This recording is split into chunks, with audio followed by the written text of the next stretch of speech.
Les cloches sonnent à l'église et je vous accueille avec beaucoup de plaisir à nouveau.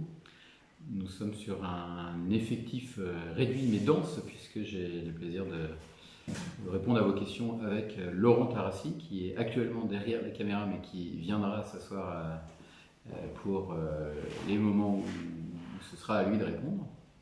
Néanmoins, il peut déjà vous saluer, on va l'entendre. Oui, bonsoir, bonjour à tous, bonsoir, je suis déjà un peu en avance, donc bonjour à tous, et puis et ben voilà, on est parti pour une heure de questions-réponses et d'informations.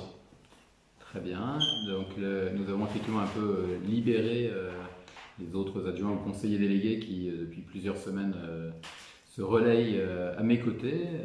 On aura évidemment bien d'autres occasions de leur redemander de participer à ce Facebook Live qui va s'institutionnaliser, je le dis dès maintenant, puisque comme prévu, nous envisageons plusieurs occasions pour utiliser cette formule dès maintenant, puisque vous savez que le gouvernement a précisé les dates auxquelles un conseil municipal déjà élu pourrait être intronisé. Dès maintenant, je vous confirme qu'à partir du 23 mai, le conseil municipal de Saint-Leu pourra se réunir.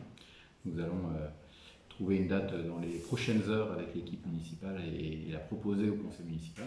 Et on pourra imaginer que ce soit via Facebook Live ou par d'autres moyens techniques, les conseils municipaux seront retransmis en direct, puis accessibles en différé à toute la population. C'est l'engagement de transparence que nous avions pris et qui sera tenu. Alors, je résume bien sûr la situation, mais vous la connaissez. Vous avez reçu le communiqué numéro 8 dans vos boîtes aux lettres depuis hier. C'est un document qui détaille beaucoup et c'est un vrai travail d'équipe, donc je remercie vraiment tous les élus municipaux qui en sont à l'origine. Un vrai travail d'équipe pour organiser la distribution des masques, sur laquelle nous allons revenir bien entendu en détail. Et par ailleurs, c'est un document qui, dans sa deuxième partie, détaille les réouvertures de services municipaux depuis le déconfinement qui a commencé le 11 mai dernier, c'est-à-dire lundi dernier. Voilà l'objectif de ce document qui est donc très détaillé. On peut évidemment y revenir pour préciser des points qui ne seraient pas clairs et on peut aborder tous les autres sujets d'actualité comme d'habitude, comme vous le souhaitez. Alors je donne toujours ce petit temps d'introduction pour aboutir aux premières questions. Est-ce qu'il y en a, Laurent? Autrement, je continue et je vais commencer à vous décrire avec Laurent, d'ailleurs, comme ça on peut se répartir la tâche, l'organisation pour les masques. Je vais d'ailleurs lui demander de commencer avec la partie de distribution de masques qui a concerné les personnes les plus fragiles, puisqu'il a un bilan complet maintenant. Et je reviendrai moi-même pour résumer ce que nous vous proposons pour la distribution de masques à toute la population. Donc, je passe la parole à Laurent. Merci Frédéric. Donc un petit point sur la distribution des masques aux personnes vulnérables. Donc celle-ci s'est déroulée sur une semaine en fait. Une journée clé qui a été le samedi 9 mai et ensuite à la demande on va dire, suite aux appels d'autres personnes que nous n'avions pas sur notre listing, dont nous n'avions pas la connaissance de la vulnérabilité. Donc des appels qui sont faits à l'accueil de la mairie ou alors à l'accueil du pôle social. Donc nous avons continué à distribuer chaque jour. C'est une équipe d'élus qui s'est occupée de cette tâche. 9 élus, et le samedi, 9 élus qui ont été renforcés par d'autres élus et aussi membres de la famille. Donc nous étions 16 ou 17 je crois, samedi dernier, à faire tous les quartiers de la ville. Le bilan est plutôt sympa parce qu'on a pu répondre à nos obligations qui avaient été définies par le gouvernement, pardon, c'est-à-dire donc prendre en compte en priorité d'une part le personnel municipal, Frédéric en a déjà parlé la semaine dernière, et d'autre part les personnes donc vulnérables. Alors avant de vous parler des chiffres, de vous donner des chiffres concrets, qu'est-ce qu'on a entendu par vulnérabilité?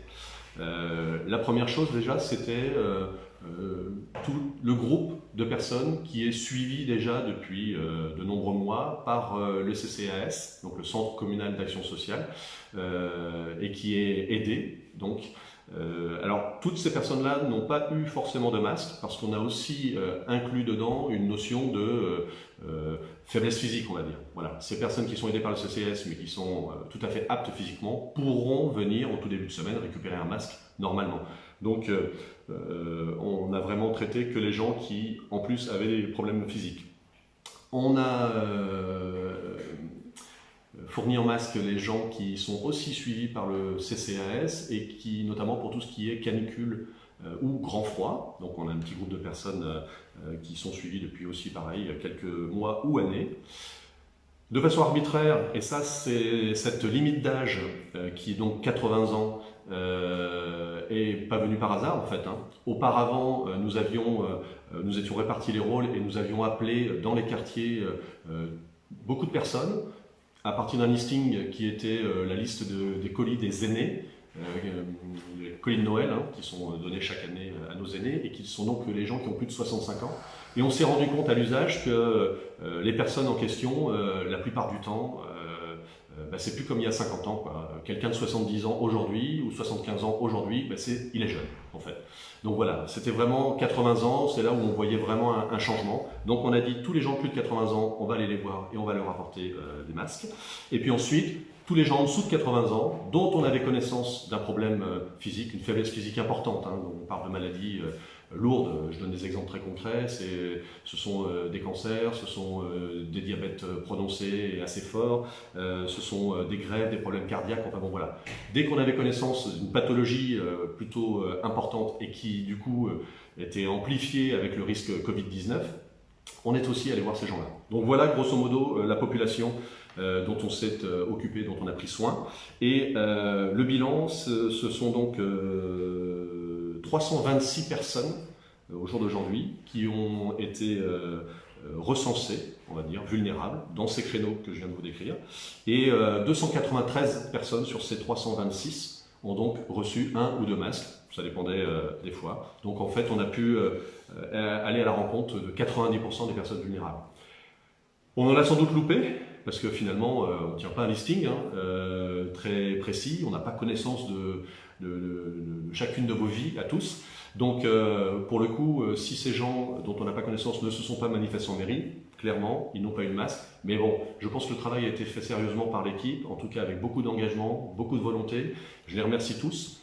Parce qu'il a fallu donner du temps et je pense qu'on a quand même pu obtenir un bon ratio et on est assez content de ce travail-là. Et derrière, s'organise la distribution des masques pour le coup à toute la population et Frédéric va vous en parler un peu plus précisément. Il y a déjà beaucoup d'informations dans le communiqué, mais Frédéric va éclaircir peut-être quelques points et puis je donnerai peut-être quelques compléments aussi s'il y avait besoin. Merci. Merci bien Laurent. Effectivement, beaucoup de choses sont déjà écrites, mais je voulais surtout faire le lien et plutôt zoomer en arrière sur notre stratégie. La stratégie sur les masques, il faut avoir la franchise de dire depuis le départ, dépendait du stock et pas de nos rêves. Donc nous vous avons communiqué le stock que nous avions avant le démarrage de la distribution aux personnes vulnérables dont a parlé Laurent. Nous avons maintenant complété notre stock et il se trouve qu'il a fallu attendre exactement mercredi pour être sûr que nous pouvions distribuer au moins un masque à chacun. Donc vous voyez que la réactivité de l'équipe municipale à partir de cette information seulement arrivée mercredi est grande puisque dès jeudi nous avons finalisé un communiqué pour expliquer les règles auxquelles bien sûr nous avions déjà pensé auparavant. Mais encore une fois, pas de certitude jusqu'à mercredi. Donc là, le cadre est clair. Effectivement, un masque jetable et un masque lavable par habitant multiplié par les 4800 habitants de cette commune. Voilà. Tout le monde y a droit. Il faut simplement nous déclarer le nombre de personnes dans la famille. Nous savons bien que quand on a dit ça, il y a une différence d'utilisation entre un masque lavable et un masque jetable. Nous savons bien que les tailles de visage diffèrent, que le masque n'est pas conseillé du tout pour les enfants de moins de 3 ans, qu'il est plus ou moins admissible pour les enfants un peu plus âgés, mais notre critère, c'était de dire nous avons des masques, nous les donnons aux familles, on demande à des justificatifs du nombre de personnes dans la famille, et après chacun fait au mieux. En plus de ça, nous avons tiré parti de cette distribution en 2 temps. Premier temps dans les centres de distribution que vous avez vus, mais je vais y revenir. Et deuxième temps en drive sur la place du collège. Et au deuxième temps, nous aurons d'ici là un stock complémentaire de masques pour enfants. Et ça, c'est un vrai plus assez original, puisque le fameux atelier municipal formé d'agents qui avait été à l'œuvre depuis plusieurs semaines et qui a contribué à la distribution de masques lavables pour les personnes vulnérables, peut maintenant contribuer dans une formule bien sûr recentrée, puisque ces personnes ont également repris du service dans d'autres activités. Mais cet atelier peut aussi contribuer la semaine prochaine à réaliser des masques enfants, donc modèles plus petits, qui seront donc distribués pour les enfants qui nous seront déclarés lors du premier passage de la famille, mardi et mercredi, lors de la première phase de cette distribution. Donc les enfants concernés sont bien ceux qui sont scolarisés en maternelle ou en élémentaire, et eux auront donc droit à un masque lavable, donc, dont le besoin sera identifié quand la famille passera déjà, ou quand un représentant de la famille passera dans les 3 centres de distribution pour se faire connaître. Voilà donc le cadre. Donc une famille a 2 masques par habitant, plus éventuellement un masque enfant. Dans les personnes qui ont déjà eu un masque, ça s'ajoute bien sûr, hein, on va pas leur demander les rendre. On a toujours dit que c'était une distribution anticipée, mais aussi un supplément vu la difficulté de se déplacer. Voilà un petit peu le cadre. Je ne sais pas s'il y a déjà des questions sur ces sujets-là, ou si vous êtes bien calme. On est sûr que ça marche quand même. Il n'y a pas de questions. On voit que des gens sont connectés, c'est sûr. Peut-être un peu moins que d'habitude. Ouais. Une quarantaine, alors qu'on est déjà monté à 110, 120, 130. Ouais, 130. 130. C'est peut-être que vous êtes tous au marché qui a repris, et donc ça, on peut le comprendre et l'apprécier, et je vous invite vraiment à y aller. Alors, je continue dans ce cas-là, et Laurent, n'hésite pas à m'interrompre si effectivement ça arrive. On vous demande vraiment que ce soit une seule personne par foyer qui vienne. Vous l'avez vu, la distribution se fait sur 2 jours, mais compte tenu de votre lettre de nom de naissance, c'est en fait 2 demi-journées qui vous sont accessibles. Donc regardez bien dans quelle case vous tombez, de manière à venir ou un matin ou un après-midi en fonction de votre lettre de nom de naissance. Vous pouvez retirer des masques pour une autre famille, donc c'est aussi ça la solidarité, sous réserve qu'on ait bien les informations qui nous permettent de reconstituer à la fois le nombre de personnes pour votre propre famille, mais aussi pour l'autre famille que vous représentez. L'équivalent d'une procuration ne suffit pas, il faut aussi qu'on ait la capacité de reconstituer le nombre de personnes dans la famille qui a mandaté les personnes qu'on a en face de nous. C'est pour ça que dans le document communiqué numéro 8, il y a un formulaire de distribution de masques qui permet de vous avancer. De toute façon, il y aura une file d'attente la plus légère possible, et vous aurez, pour ceux qui n'auraient pas rempli ce formulaire, la possibilité de le faire pendant l'attente, qui encore une fois devrait être la plus légère possible et qui respectera les conditions de sécurité sanitaire. On a choisi justement les 3 lieux qui sont actuellement les bureaux de vote, pour que ces 3 centres de distribution reprennent la même approche, c'est-à-dire un circuit dans lequel les personnes ne se croisent pas, de manière à maintenir les précautions sanitaires qui sont nécessaires au jour d'aujourd'hui. Voilà Une question quand même. Oui, alors en fait, Virginie nous demande si, dans le cas où les familles fabriquent elles-mêmes des masques, est-ce qu'il y a besoin de prévenir la mairie de façon à ce que ces masques qui finalement ne serviront pas à ces familles-là, puisqu'ils ne viendront pas les chercher, servent à d'autres? Alors, merci déjà de cette question et de cette réalité. Il est clair que c'est une distribution ouverte à toute la population, et Laurent n'hésite pas à compléter si je ne suis pas complet. Cette distribution est ouverte à toute la population, mais elle n'est pas obligatoire. Donc, tous ceux qui, pour une raison ou pour une autre, ne pourraient pas ou ne souhaiteraient pas venir, doivent savoir que bien sûr le masque qu'ils ne prennent pas servira à d'autres dans toutes les circonstances ultérieures. Les personnes qui ne peuvent pas venir sur ces 2 jours mais qui veulent vraiment venir ont donc cette séance de rattrapage le lundi d'après dans ce qui est appelé ce drive. C'est à ça que sert ce drive, et c'est pour ça aussi qu'il est sur des heures décalées, parce que s'il y a des gens qui travaillent dans la journée et qui ne peuvent jamais venir, ils pourront venir de 17h à 21h sur le lundi 25. Merci Laurent.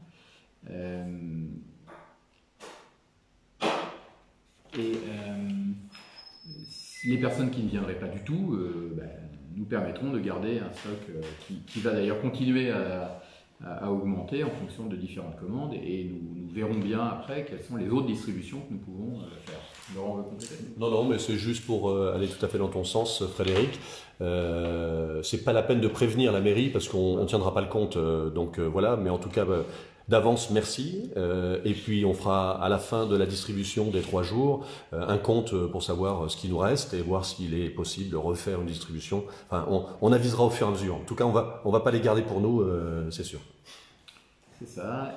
Et d'ailleurs, je le redis, la stratégie devait être différente, puisqu'au départ, l'État avait laissé entendre qu'il ferait passer l'intégralité des distributions de masques aux habitants via les mairies. Donc on pouvait se préparer à ce que cette organisation serve aussi à beaucoup plus de masques. Bon, on est sur des circuits de distribution, je l'ai déjà dit la dernière fois, qui passent plutôt par les circuits commerciaux.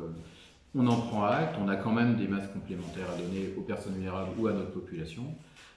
Mais s'il y a des personnes parmi vous qui ont déjà plein de masques par ailleurs et qui n'ont pas besoin des nôtres, nous ne leur en voudrons pas. Y a-t-il d'autres questions ? Alors, pas sur le sujet masque, donc on peut finir peut-être avec le sujet masque. Est-ce que tu veux expliquer, Frédéric, comment on va retrouver son centre de distribution ? Et bien dans ce cas-là, je te laisse le faire. Allez, c'est parti. Alors, effectivement, dans le communiqué, le 4 pages, on s'est dit qu'on allait avoir dans la ville 2 types de populations. Hein. Des gens qui sont déjà inscrits sur la liste électorale, qui viennent voter et qui ont l'habitude d'aller dans leur bureau de vote, parce qu'on a choisi au départ d'utiliser ces endroits-là pour faire la distribution. Ils sont particulièrement adaptés. On avait eu la chance de déjà tester aux dernières élections un cheminement bien particulier lié au contexte Covid-19. Donc ça avait plutôt bien marché.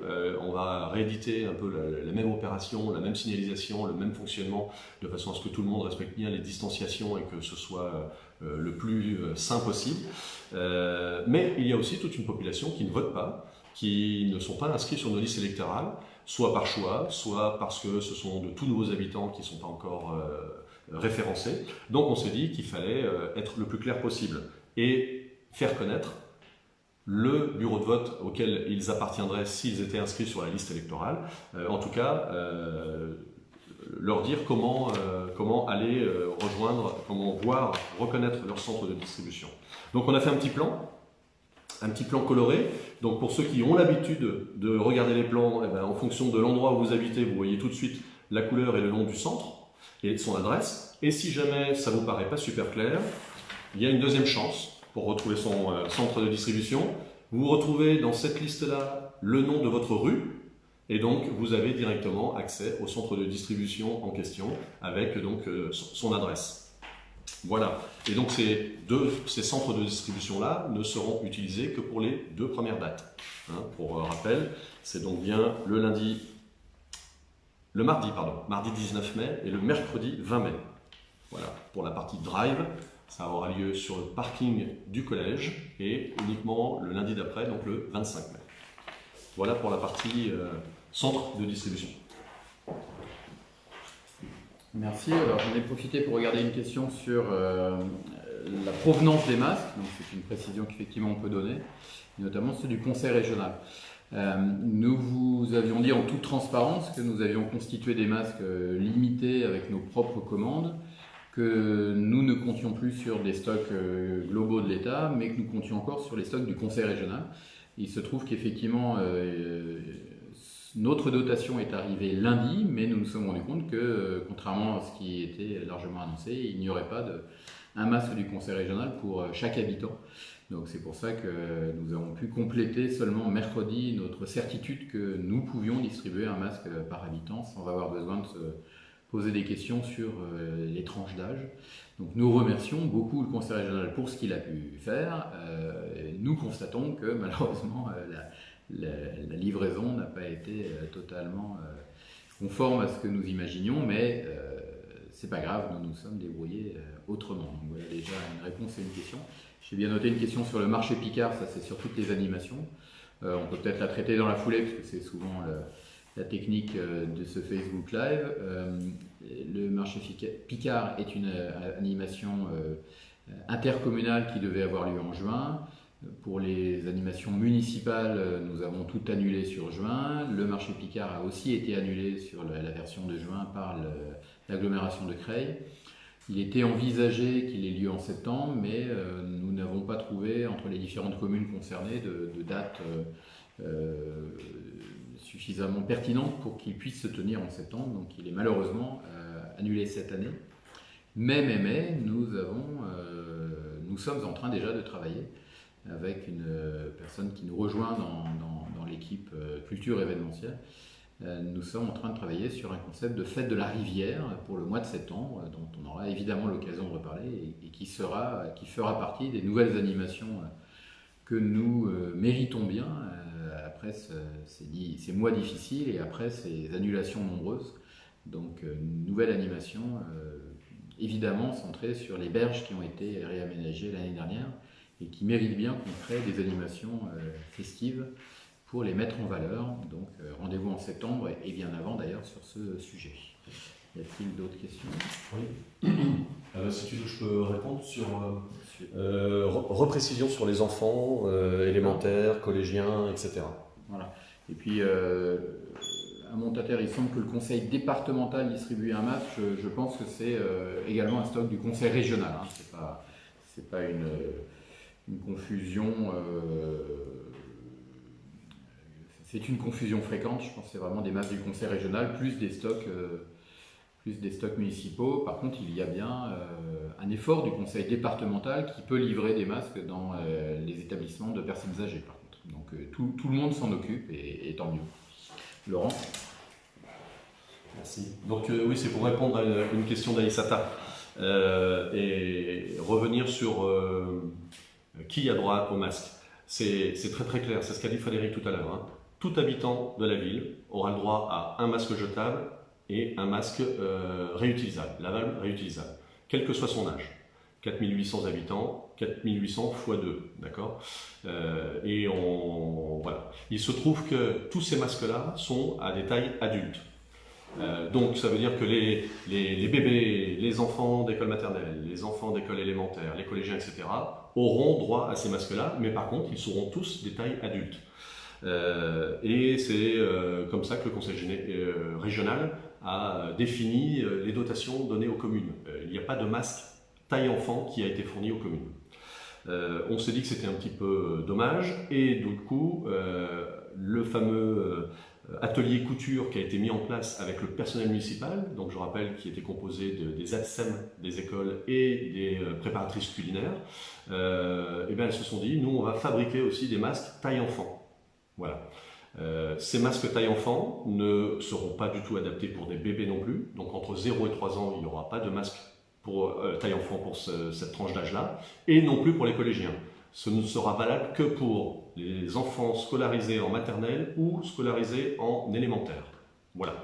Et donc, il faudra bien venir sur les 2 premières journées dans les centres de distribution pour récupérer la dotation standard, un masque réutilisable lavable et un masque jetable par membre de personnes dans le foyer. Et en plus, ce jour-là, se faire connaître comme ayant des enfants qui sont dans la tranche d'âge maternelle élémentaire et de façon à avoir un bon qui permettra de récupérer le lundi d'après, le 25, sur le parking du collège, dans le drive, le masque enfant. Voilà, j'espère que j'ai été plus clair à Isata et que tout va bien. Une précision importante, il n'y a jamais de modèle enfant, donc l'idée d'encourager notre personnel à le faire est notamment portée par Stéphane Hautecoeur qui s'est beaucoup impliqué sur ces différentes nouvelles idées de masques et que je remercie. Je voulais d'ailleurs rebondir sur une réflexion qui nous permet d'attendre d'autres questions sur la distanciation. Et les masques. Les masques sont donc la dernière barrière qui permet la protection, mais n'oublions jamais qu'il y a bien d'autres précautions.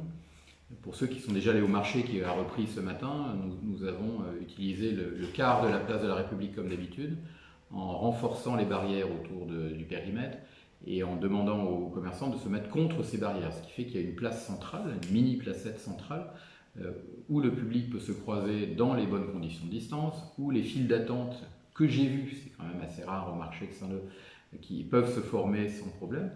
Et finalement, en se mettant au centre de la place, on peut rayonner sur les différents commerçants. Donc ça, c'est les mesures qu'on gardera forcément, parce que finalement, au-delà de cette crise, il peut y avoir aussi d'autres précautions sanitaires bien normales.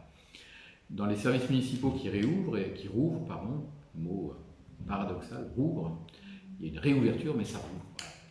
Il y a les mêmes précautions de distance, pour ceux qui sont déjà passés à l'accueil général, donc une seule personne au comptoir, une corde de distanciation, la file d'attente dehors quand il fait beau, dans le hall, mais en étant vraiment également très limité. Et il y a de nouvelles précautions, donc des cloisons en plexi sur les différents accueils général, social, éducation, culture. Des mesures par exemple pour la médiathèque qui nous ont amené, parce que nous n'avions pas d'autre choix pour préserver le côté sanitaire des livres, qui nous ont amené à demander aux usagers de porter un masque pour la médiathèque et d'accepter d'être accompagnés par l'animatrice, la responsable de la médiathèque pour aller chercher des livres et pour échanger sur leur centre d'intérêt. Nous réfléchissons également plus que réfléchissons, nous avons mis en place des renforcements d'entretien très importants. C'est déjà à l'œuvre sur les écoles qui ont réouvert, où nous avons un personnel de ménage à demeure toute la journée. Pareil pour la réouverture déjà faite très progressivement de l'école de musique. Nous réfléchissons aux mêmes précautions au stade Pascal Grousset, puisque nous avons été sollicités par une demi-dizaine de clubs qui souhaiteraient réouvrir dans les conditions permises, c'est-à-dire uniquement sur les espaces extérieurs et pas dans les gymnases, uniquement dans les conditions de moins de 10 personnes. Nous voulons accompagner, comme nous l'avions déjà prévu, ces démarches en mettant à disposition également des sanitaires qui seront nettoyés en permanence.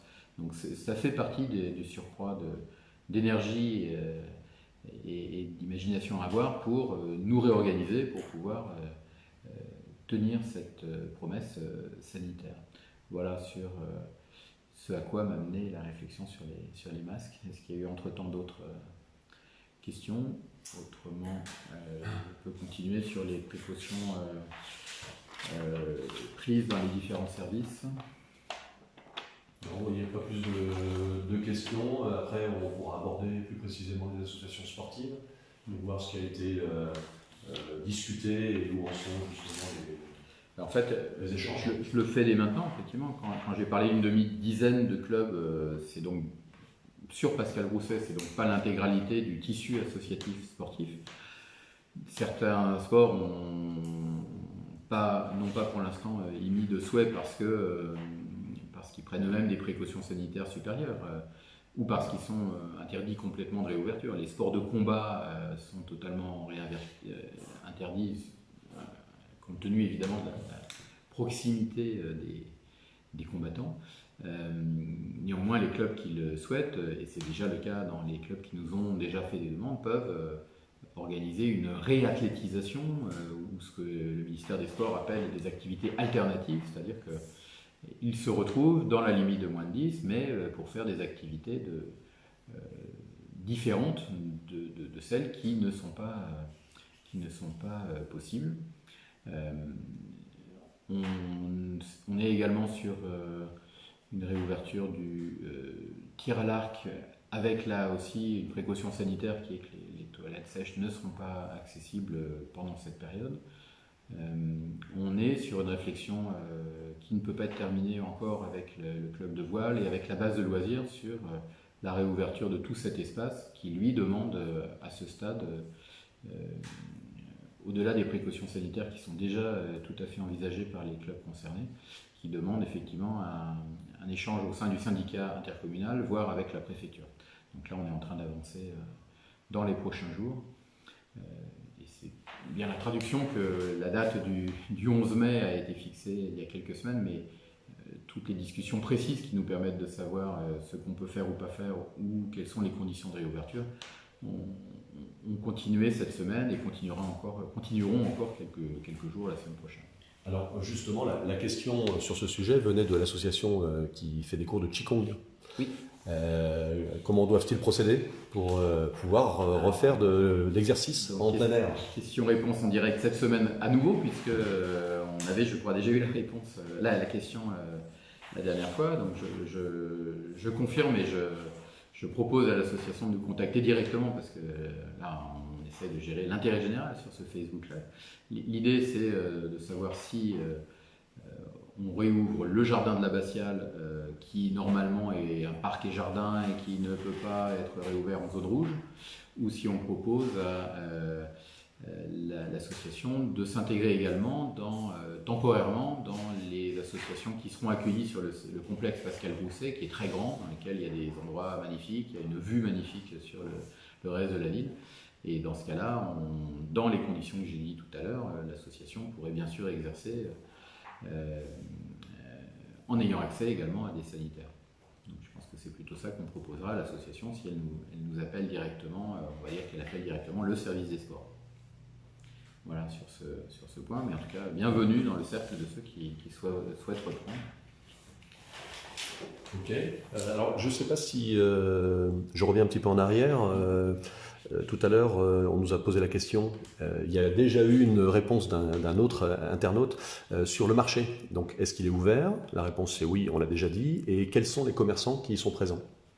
Alors, depuis le déconfinement, la question d'autoriser les commerces alimentaires, mais pas les autres, ne se pose plus. Donc, il y a déjà 4 commerces alimentaires aujourd'hui et 4 commerces non alimentaires. Et c'est ça le régime qui peut continuer maintenant à partir d'aujourd'hui.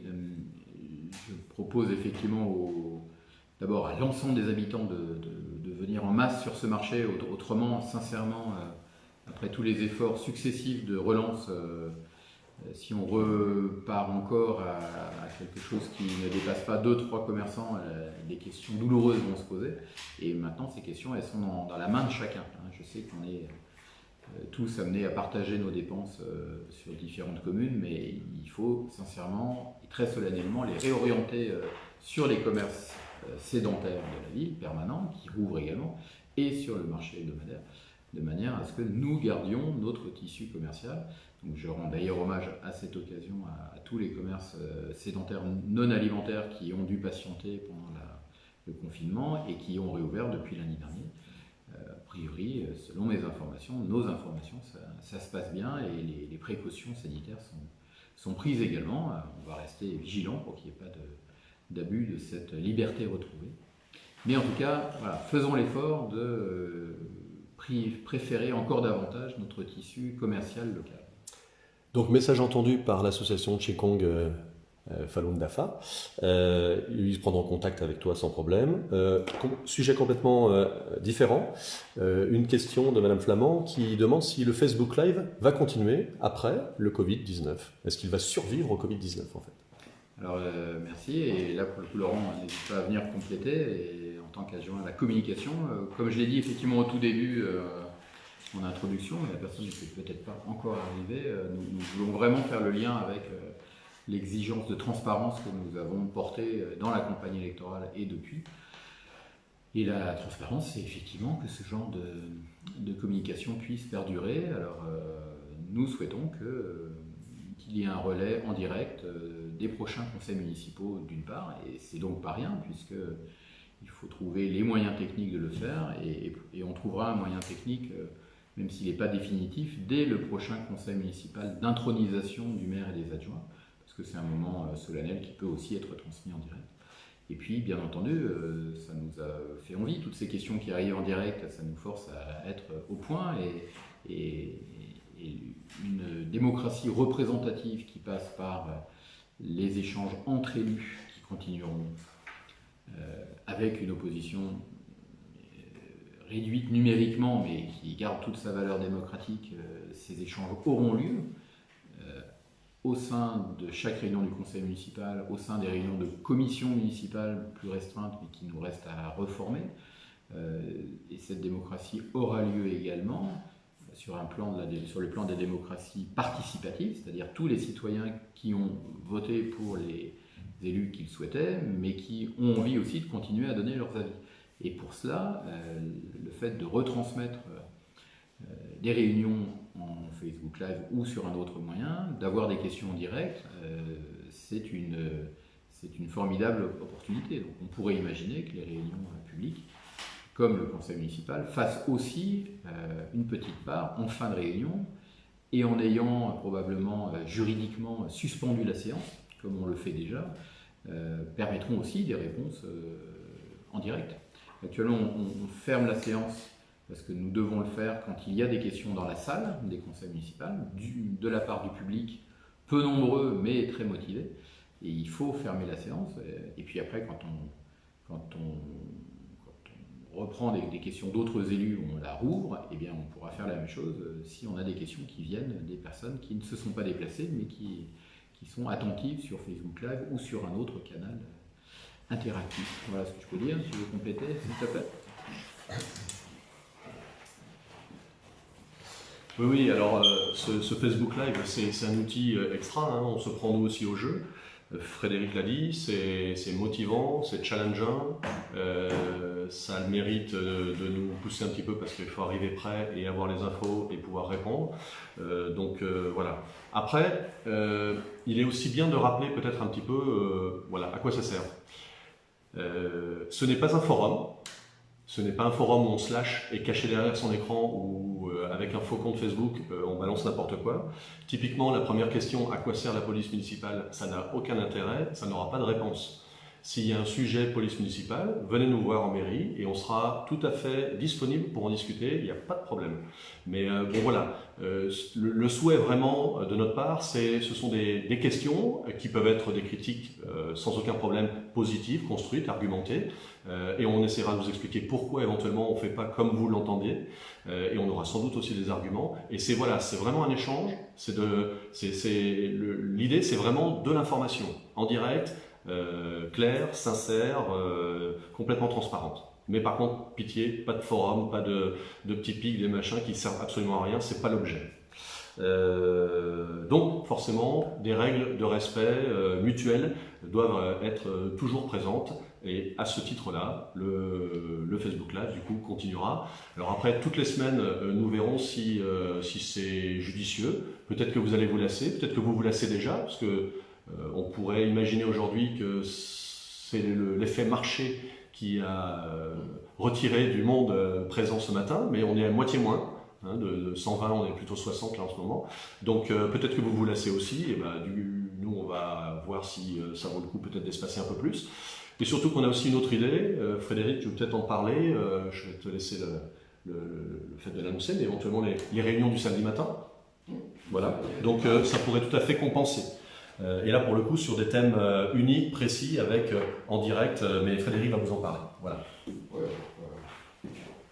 On peut en parler ensemble, puisque c'est aussi des réflexions qu'on a à plusieurs élus, comme toujours. La période du samedi matin peut être davantage une période citoyenne dans le cadre de cette démocratie participative sur laquelle nous avons des idées. Donc, il peut y avoir des réunions un peu régulières sur des thèmes changeants. D'abord parce que les commissions municipales qui sont formées d'élus peuvent choisir d'élargir leurs travaux à des citoyens très directement concernés. Quand je dis très directement concernés, et ça complète ce que vient de dire Laurent sur l'état d'esprit de ce Facebook Live, un citoyen très directement concerné, il peut avoir ou une demande très particulière, mais qui peut être accueillie plus facilement en mairie que devant l'ensemble de la population. Il peut aussi représenter un intérêt particulier, c'est bien normal, si on a des réunions à venir sur comment on aménage la circulation dans une rue, comment on aménage visuellement un autre endroit. Il est absolument naturel que les citoyens viennent défendre leur perspective, qui sera celle d'un riverain, juste en face de quelque chose. Après, si d'autres citoyens veulent aussi participer à une réflexion d'intérêt général, parce qu'ils ne sont pas spécialement concernés, mais ils peuvent aussi y réfléchir, c'est à ça que peuvent servir aussi ces réunions du samedi matin. Et quand je parle bien du samedi matin, c'est que tout est à créer sur les concepts. Et bien sûr, ça pourrait être relayé par ces formules de Facebook Live ou d'autres. L'autre réflexion qu'on a eue aussi dans le cadre des réflexions de quartier, c'est qu'on peut reprendre des réunions sur les placettes de quartier, pour que les personnes qui ne voudraient pas se déplacer en mairie ou qui ne voudraient pas être simplement face à un écran puissent bien sûr nous rencontrer et nous donner les idées, et nous challenger, comme l'a dit Laurent. Et on peut imaginer que là aussi, il y a un relais par Facebook Live de ces réunions physiques de quartier. On pourra les tenir plus facilement au-delà de la barre des 10 personnes rassemblées.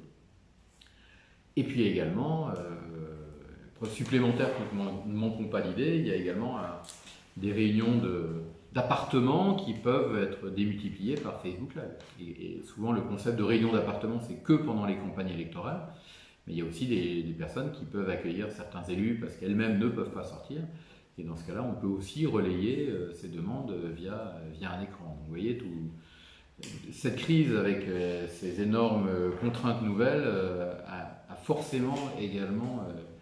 nous a forcément amené à démultiplier toutes les réflexions qui étaient déjà un peu à l'œuvre dans notre équipe sur l'utilisation d'un Facebook Live ou d'autres relais en ligne. Y a-t-il d'autres questions? Alors oui, il y a une question sur la déchetterie, mais alors en fait la question c'est est-ce que les déchets électriques et électroniques sont maintenant pris? Et si tu veux, je peux répondre. Je n'en doute pas, et tu peux rappeler d'ailleurs quel est le statut de la déchetterie, puisque tu l'as toi-même expérimenté récemment. Alors la déchetterie, donc c'est le SNDO qui gère ça, syndicat mixte déchets Oise. Donc c'est pas du tout la commune de Saint-Leu-d'Esserand, hein, c'est situé sur la commune de Saint-Leu-d'Esserand, mais ce n'est pas géré par la commune de Saint-Leu-d'Esserand. Vous avez donc tous vu que ça avait réouvert assez récemment, il y a maintenant 15 jours, 3 semaines.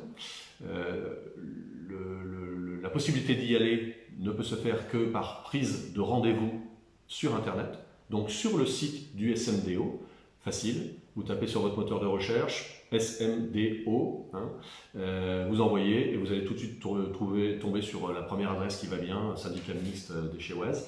Vous cliquez dessus et vous allez voir qu'il y a tout de suite un pop-up, une fenêtre qui apparaît pour « Est-ce que vous voulez prendre rendez-vous ?» Donc c'est très très facile à faire. On peut prendre un rendez-vous qu'une seule fois par semaine. Il y a des quantités limitées. On va vous demander de venir avec un masque, avec du gel hydroalcoolique, avec des gants, avec le rendez-vous imprimé et avec votre carte habituelle Verdi en tant qu'utilisateur de la déchetterie en question. Avec tous ces éléments-là, il n'y a aucun problème. Concernant précisément cette question, oui, les déchets électriques et électroniques peuvent être pris maintenant, mais pas tous. Alors, je ne connais pas par cœur, j'ai vu qu'ils avaient un petit peu changé la chose, ils ont un petit peu réélargi l'acceptation de différents types de produits. Donc allez voir directement sur le site, pour le coup c'est très précis. Voilà. Mais de mémoire, oui, électrique, électronique, maintenant c'est bon, mais pas tout. Peut-être qu'ils ne prennent pas certaines batteries, ou voilà, je ne sais plus trop exactement. Voilà pour ça, Frédéric. Merci, j'ai pas vu d'autres questions, mais tu vas peut-être en dénicher d'autres. Ce qui nous apparaît quand même, en essayant de se projeter dans les prochaines semaines, c'est que il faut vraiment encourager les commerçants et les associations à reprendre dans les conditions sanitaires qui sont quand même encore des vraies contraintes. On va avoir une nouvelle phase après le 2 juin qui a déjà été annoncée comme une nouvelle date par le gouvernement, où on va voir si on va rester en zone rouge, si les contraintes des zones rouges vont évoluer, si certaines incertitudes sur la réouverture de services publics se clarifient. Nous faisons toujours au mieux en fonction des informations disponibles, qui ne sont pas toujours complètes. Ça fait 2 mois et demi qu'on le dit et qu'on fait au mieux. Donc, il ne faut pas envier la tâche des dirigeants nationaux, mais on peut aussi reconnaître que les autorités locales, les dirigeants locaux, les équipes locales font au mieux avec des informations qui ne sont pas toujours complètes. Dans ce cas-là, on prend nos responsabilités et on essaie de trouver au mieux l'équilibre entre service public et sécurité sanitaire. Donc, dans certains cas, on peut nous reprocher d'en faire un peu trop dans la sécurité, dans d'autres cas, d'en faire un peu trop sur la réouverture des services publics. Mais, a priori, nous sommes chargés de cet équilibre instable et toujours évolutif. Et croyez bien que c'est une préoccupation de tous les instants que de savoir exactement, très finement, où on met le curseur local, puisque personne d'autre ne nous dit exactement ce qu'il faut faire. Encore une fois, aucune complainte de ma part. Nous avons pu faire face avec toute l'équipe que je remercie à nouveau très chaleureusement et sous votre vigilance et avec vos informations également. Voilà pour ce qui n'est pas encore une conclusion, mais y a-t-il d'autres questions? Oui, alors déjà, des petites excuses venant du piètre technicien que je suis, et je vois que le pied fait des petits mouvements saccadés, donc vous avez peut-être sur votre écran le visage de Frédéric qui sursaute. J'espère que ça, voilà, c'est terminé, que tout va bien maintenant. Donc, changement de thème, Frédéric, thème qui a été largement abordé la semaine dernière, et ça concerne Stradale. Et il y a Déborah qui demande s'il y aura à nouveau des réunions publiques sur ce sujet dès qu'on pourra regrouper plus de 10 personnes. Alors, il y a une première date qui n'est pas encore connue, qui est la réouverture déjà du bureau de commercialisation de l'aménageur, parce que leurs plans sur les murs, leurs vidéos sont la meilleure manière déjà d'avoir beaucoup de réponses si vous êtes dans le cas où vous découvrez un peu ce projet. Ce qui n'empêche pas, bien entendu, qu'on peut répondre à des questions précises sur cet aménagement. La transparence administrative et de rigueur, donc on peut consulter le permis d'aménager qui a été accordé l'année dernière et les permis de construire qui ont déjà été accordés. Et on peut répondre à des questions précises alors, avec les autres canaux habituels, c'est-à-dire que vous pouvez poser des questions sur le formulaire du site internet, vous pouvez bien sûr trouver via l'accueil général le mail de la mairie et on aura avec tous ces canaux la possibilité de répondre à une question précise. Une réunion publique sur ce quartier sera forcément nécessaire et pas qu'une, sur les aspects de circulation, puisque ce qui nous attend, comme nous l'avions promis dans le document qui s'appelle Zoom et qui était consacré sur 4 pages au quartier, ce qui nous attend sur cette année, c'est de refaire une étude de circulation pour en déduire les aménagements de circulation auxquels nous nous sommes engagés dans le cadre du projet. Je rappelle que la technique, c'est de faire payer à l'aménageur un certain nombre de charges liées aux nécessités d'aménager autour d'un quartier privé. Il y a donc eu dans ce Zoom 4 scénarios d'aménagement de circulation avec des ronds-points et avec des feux de circulation, avec des combinaisons possibles différentes en termes de sens de circulation. Et tout ça est un vrai sujet qui a été retardé évidemment par la crise, puisque c'est paradoxal, mais on peut faire une étude de circulation que quand il y a de la circulation, et actuellement, et c'était jusqu'à une période récente peu le cas. Donc nous avons déjà repris contact avec le bureau d'études qui se chargera de cette étude. Et dans ce cadre-là, tout comme nous l'avons fait au conseil municipal en janvier dernier pour la rue d'Ardillères, qui a fait l'objet d'une étude d'un bureau technique précis, il y aura bien entendu le diagnostic de cette étude qui sera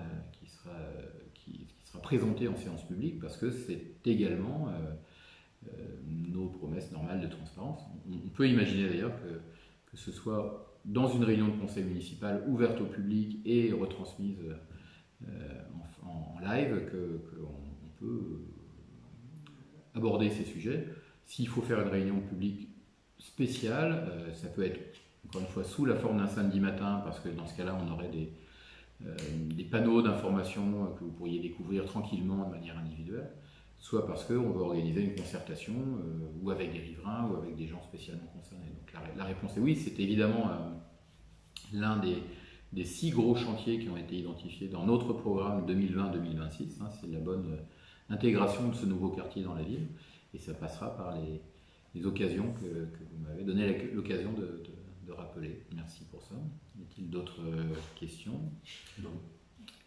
Peut-être que dans ce cas-là, sans être pressé du tout, on peut se libérer mutuellement à 10 minutes plus tôt que l'heure habituelle. Et s'il n'y a pas dans les secondes qui viennent de dernière occasion, je remercie Laurent à nouveau. Peut-être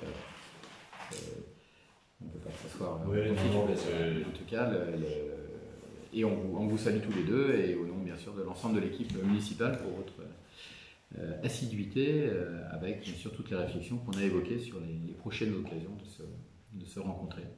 Voilà. Il y avait un tout dernier, en fait c'était le tout premier message de la session.